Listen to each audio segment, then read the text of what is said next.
The Holy Bible, New King James Version, Genesis 41. Then it came to pass, at the end of 2 full years, that Pharaoh had a dream, and behold, he stood by the river. Suddenly there came up out of the river 7 cows, fine-looking and fat, and they fed in the meadow.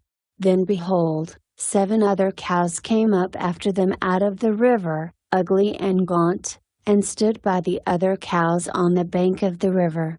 And the ugly and gaunt cows ate up the 7 fine-looking and fat cows. So Pharaoh awoke. He slept and dreamed a second time, and suddenly 7 heads of grain came up on one stalk, plump and good. Then behold, 7 thin heads, blighted by the east wind, sprang up after them. And the 7 thin heads devoured the 7 plump and full heads. So Pharaoh awoke, and indeed, it was a dream. Now it came to pass in the morning that his spirit was troubled, and he sent and called for all the magicians of Egypt and all its wise men. And Pharaoh told them his dreams, but there was no one who could interpret them for Pharaoh. Then the chief butler spoke to Pharaoh, saying, I remember my faults this day. When Pharaoh was angry with his servants, and put me in custody in the house of the captain of the guard, both me and the chief baker, we each had a dream in one night, he and I each of us dreamed according to the interpretation of his own dream. Now there was a young Hebrew man with us there, a servant of the captain of the guard. And we told him, and he interpreted our dreams for us. To each man he interpreted according to his own dream. And it came to pass, just as he interpreted for us, so it happened. He restored me to my office, and he hanged him. Then Pharaoh sent and called Joseph, and they brought him quickly out of the dungeon, and he shaved, changed his clothing, and came to Pharaoh. And Pharaoh said to Joseph, I have had a dream, and there is no one who can interpret it. But I have heard it said of you that you can understand a dream, to interpret it. So Joseph answered Pharaoh, saying, It is not in me, God will give Pharaoh an answer apiece.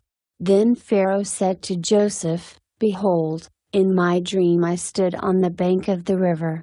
Suddenly 7 cows came up out of the river, fine-looking and fat, and they fed in the meadow. Then behold, 7 other cows came up after them, poor and very ugly and gaunt, such ugliness as I have never seen in all the land of Egypt. And the gaunt and ugly cows ate up the first 7, the fat cows. When they had eaten them up, no one would have known that they had eaten them, for they were just as ugly as at the beginning. So I awoke. Also I saw in my dream, and suddenly 7 heads came up on one stalk, full and good. Then behold, 7 heads, withered, thin, and blighted by the east wind, sprang up after them. And the thin heads devoured the 7 good heads. So I told this to the magicians, but there was no one who could explain it to me. Then Joseph said to Pharaoh, The dreams of Pharaoh are one. God has shown Pharaoh what he is about to do. The 7 good cows are 7 years, and the 7 good heads are 7 years. The dreams are one. And the 7 thin and ugly cows which came up after them are 7 years, and the 7 empty heads blighted by the east wind are 7 years of famine. This is the thing which I have spoken to Pharaoh. God has shown Pharaoh what he is about to do. Indeed 7 years of great plenty will come throughout all the land of Egypt, but after them 7 years of famine will arise, and all the plenty will be forgotten in the land of Egypt, and the famine will deplete the land. So the plenty will not be known in the land because of the famine following, for it will be very severe. And the dream was repeated to Pharaoh twice because the thing is established by God, and God will shortly bring it to pass. Now therefore, let Pharaoh select a discerning and wise man, and set him over the land of Egypt.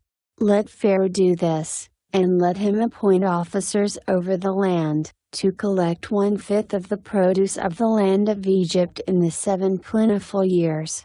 And let them gather all the food of those good years that are coming, and store up grain under the authority of Pharaoh, and let them keep food in the cities.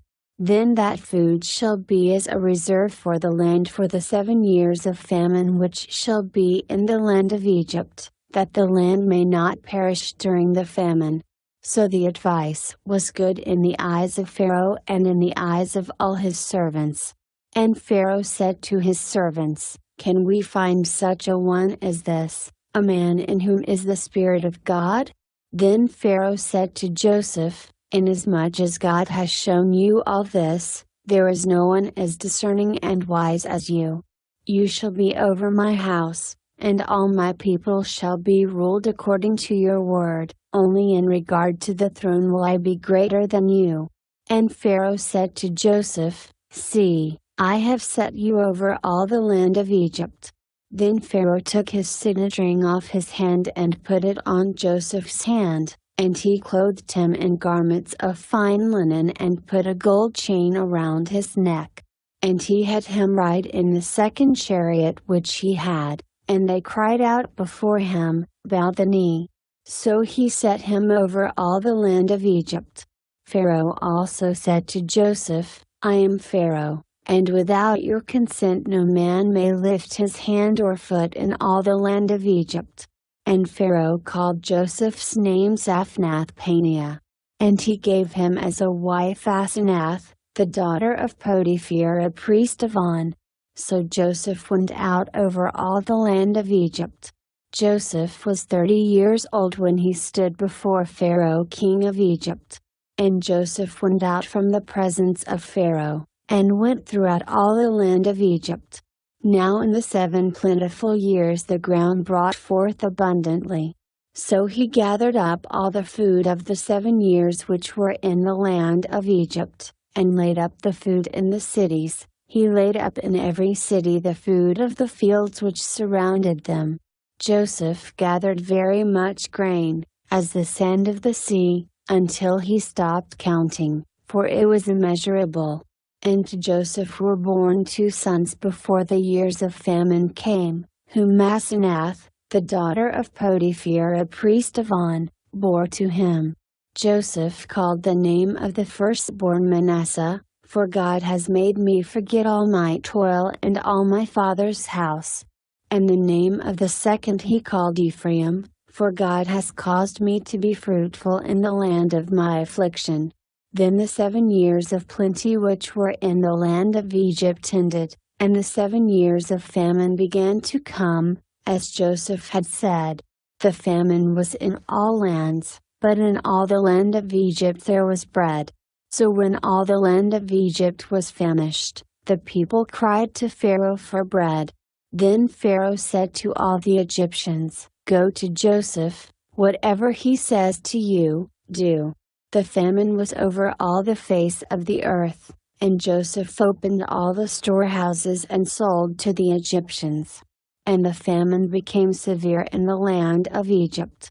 So all countries came to Joseph in Egypt to buy grain, because the famine was severe in all lands.